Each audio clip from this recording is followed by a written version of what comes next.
homophobe. Je n'ai jamais tenu de propos homophobes. Par conséquent, il s'agit d'une opération politique. Nous savons d'où elle vient et nous en parlerons le moment venu. Donc, lorsque j'en aurai fini avec ces LGBT, eh bien, nous nous consacrerons entièrement à cette classe politique-là. Parce qu'il faut, je dis la classe politique, parle globalement. Il y a un ou deux qu'on peut tirer du lot, mais très globalement, la classe politique guadeloupéenne se moque des Guadeloupéens. Et il va falloir en tenir compte et mettre de la pression qu'il faut sur les gens qui votent pour les sénatoriales.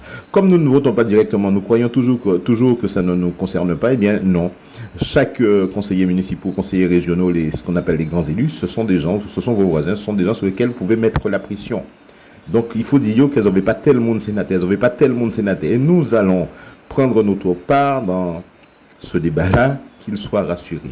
Parce que lorsqu'on voit comment cette opération de séduction se déroule là, pendant les fêtes patronales, avec l'argent du contribuable qu'ils ont méprisé, je le rappelle, je le répète, pendant pratiquement 2 ans, alors il faut vraiment qu'une conscience se lève et que les choses se fassent différemment ici en Guadeloupe.